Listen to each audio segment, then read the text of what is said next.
నమస్తే welcome to Suman TV నేను హరిత. మీకు బిజినెస్ లోన్ కావాలా? పర్సనల్ లోన్ కావాలా? దీనికోసం ఎక్కడెక్కడో తిరుగుతున్నారా? అయితే ఆ అవసరం లేదు, ఆ లోన్ మేమిప్పిస్తామంటున్నారు డిఎంఎస్ అసోసియేట్స్. అది ఎలాగో అడిగి తెలుసుకుందాం. స్టూడియోలో ఉన్నారు DMs associates proprietor Madhubabu. Madhubabu గారు నమస్తే అండి. నమస్తే హరిత గారు. అసలు ఈ డిఎంఎస్ అంటే ఏంటి? దొడ్డ మధుసూదన్ అండి నా పేరు. DMs stands for Dodda Madhusudan. దాని పేరు మీదనే నేను ఒక 10 ఇయర్స్ బ్యాంక్స్లో వర్క్ చేసుకున్నాను. దాని తర్వాత ఏ క్లయింట్కైనా ఏ లోన్ అయినా ఇప్పియాలి అనే ఇంటెన్షన్తో అన్ని లోన్స్ సర్వీస్ ఇచ్చే విధంగా మేము డిఎంఎస్ అసోసియేట్స్ అనేది 2016లో స్టార్ట్ చేయడం జరిగిందండి.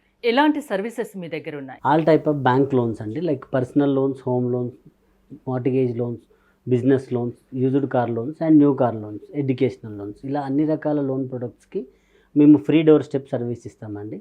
అది లైక్ అంటే తెలంగాణ కావచ్చు, ఆంధ్ర కావచ్చు, ఎనీ సిటీ, స్మాల్ సిటీ నేను చూసుకుంటే హైదరాబాద్ మెట్రో సిటీస్ వరకు కూడా మనం ఫ్రీ డోర్ స్టెప్ సర్వీస్ ఇస్తాము. అంటే ఏదైనా కమిషన్ ఏదైనా తీసుకుంటారా? చాలా మందికి ఒక డౌట్ ఉంటుంది, ఎక్కడెక్కడో తిరుగుతాం లోన్స్ తీసుకోవడానికి, సో మీరు లోన్స్ ఇప్పిస్తామంటున్నారు, అంటే ఇప్పియడానికి ఏదైనా కమిషన్ ఉంటుందా, మీరు ఏమైనా ఛార్జ్ చేస్తారా అనేది చిన్న డౌట్ చాలా మందిలో ఉంటుంది. కానీ మనం కమిషన్ అనేది డిఎంఎస్ అసోసియేట్స్ ఎటువంటిది ఛార్జ్ చేయదండి. Because we are official partner for almost 20 to 25 బ్యాంక్స్కి మేము అఫీషియల్ పార్ట్నర్గా ఉన్నాం. నేను 10 ఇయర్స్ బ్యాంక్స్లో వర్క్ చేసిన తర్వాత డైరెక్ట్గా బ్యాంక్స్ నుంచి మనం ఏజెన్సీ కోడ్ అనేది ఉంటుంది. ఆ ఏజెన్సీ కోడ్ తీసుకొని మనం బయటకు వచ్చి బ్యాంక్స్ త్రూనే మనకి వాట్ ఎవర్ ఇన్సెంటివ్స్ అనేది వస్తుంది. సో దాని త్రూ మనం ఫ్రీ డోర్ స్టెప్ సర్వీస్ ఇస్తాం. కస్టమర్ దగ్గర నుంచి తీసుకోమండి. లోన్ తీసుకోవాలంటే మినిమం ఎలిజిబిలిటీ ఏ లోన్ అయినా ఏం కావాలి? అది లోన్ టు లోన్ డిఫరెన్స్ ఉంటుందండి. లైక్ అంటే లోన్ టు లోన్ ఉంటుంది అండ్ ప్రొఫైల్ బేస్ చేసుకుంటే client profile in case salaried అనుకోండి వాళ్ళకి వేరే విధంగా ఉంటుంది. అదే బిజినెస్ చేసే వాళ్ళకైతేనేమో IT returns, bank statement, business ప్రూఫ్లు ఇవన్నీ అవసరం ఉంటుంది. శాలరీడ్ వాళ్ళకి వచ్చేసరికి pay slips and salary create అవుతున్న bank statement, office ID card, personal documents, pan card, Aadhaar card, photo, ఈ విధంగా loan to loan and client to profile difference ఉంటుందండి. ఈ 10 ఇయర్స్లో మీరు ఎన్ని వందల ఎలాంటి లోన్స్ ఇప్పించి ఉంటారు? సో మనం అంటే హోమ్ లోన్స్ సిచ్యువేషన్కి వచ్చేసరికి పర్ మంత్ మనం 10 to 15 crores వరకు ఆన్ అండ్ యావరేజ్గా డిస్బర్స్ చేస్తాము. అలా home loans, personal loans, mortgage loans on and యావరేజ్గా ఎవ్రీ మంత్ ఒక 50 crores మేము డిస్బర్స్ చేస్తామండి. ఏదైనా లోన్ కావాలి అంటే మిమ్మల్ని అప్రోచ్ అవ్వడం ఎలాంటి వాళ్ళు కావచ్చు?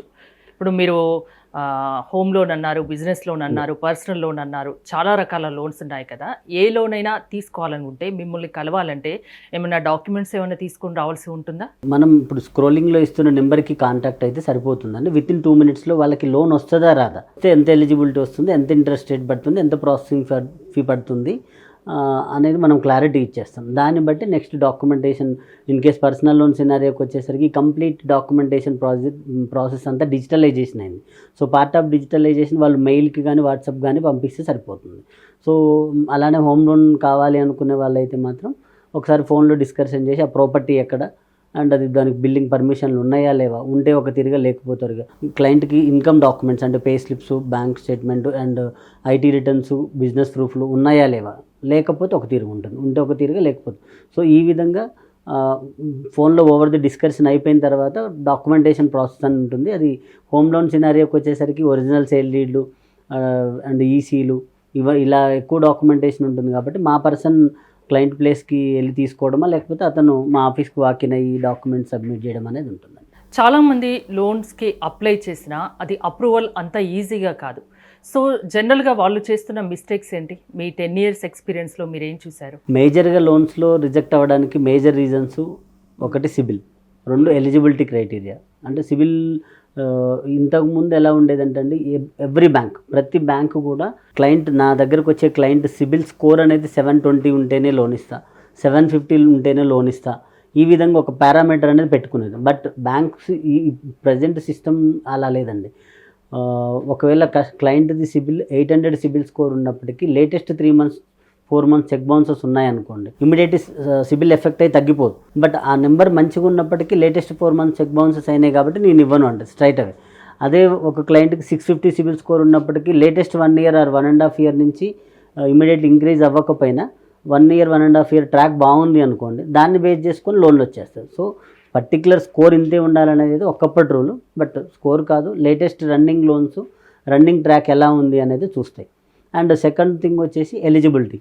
సో ఇప్పుడు ఒక client loan income, for example self employed అయితే ఐటీ రిటర్న్స్లో చూపించిన ఏదైతే ప్రాఫిట్స్ ఉంటాయో దాన్ని బేస్ చేసుకొని, శాలరీడ్ అయితే నెట్ శాలరీ బేస్ చేసుకొని, వాళ్ళ శాలరీలో జనరల్గా జరిగేది ఏంటంటే 60 to 75%, 70% ఆర్ 75 మ్యాక్స్, అంత పర్సంటేజ్ ఆఫ్ ది శాలరీ మాత్రమే ఈఎంఐస్కి పోవాలి. రిమైనింగ్ అతని ఫుడ్, లైఫ్ స్టైల్, అకామిడేషన్కి ఉంచాలి అనేది ఆర్బీఐ గైడ్ లైన్. ఆ గైడ్ లైన్స్ ప్రకారం ఆల్రెడీ వాళ్ళకి 70%, 75% పోతుంటే తప్ప అలా లేకున్నప్పుడు ఖచ్చితంగా లోన్స్ వస్తాయండి. ఏదైనా లోన్ తీసుకోవాలి అనుకుంటే కస్టమర్ బ్యాంకులను ఎలా చూస్ చేసుకోవాలి? ఇప్పుడు జనరల్గా మీరు ఇందాక అన్నారు కదా, సో డిఎంఎస్ ఎందుకు అని ఎట్లా అన్నారు కదా.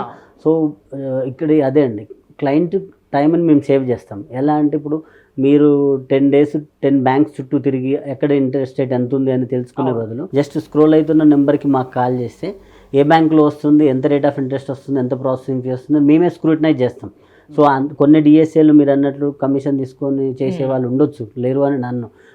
దాంతోపాటు ఫైల్ రాగానే అరే క్లయింట్ ప్రొఫైల్ వచ్చింది కదా అని ఇమీడియట్లీ లాగిన్ చేసి, చాలా మందికి డౌట్ వస్తుంది, మీరు మీ దగ్గరికి వస్తే లోన్ ఇప్పిస్తామంటున్నారు, మీకు ఏమి ఇన్కమ్ లేనిది, దానివల్ల మీకు ఏం లాభం లేని మీరు చేయరు కదా. ఎగ్జాక్ట్లీ. సో మేము ఆల్రెడీ అఫీషియల్ పార్ట్నర్, బ్యాంక్స్కి అఫీషియల్ పార్ట్నర్, అఫీషియల్గా మేము బ్యాంకు నుంచి కోడ్ తీసుకున్నాం కాబట్టి మాకు బ్యాంకు నుంచి ఇన్కమ్ అనేది జనరేట్ అవుతుంది. సో అందువల్ల తీసుకోము.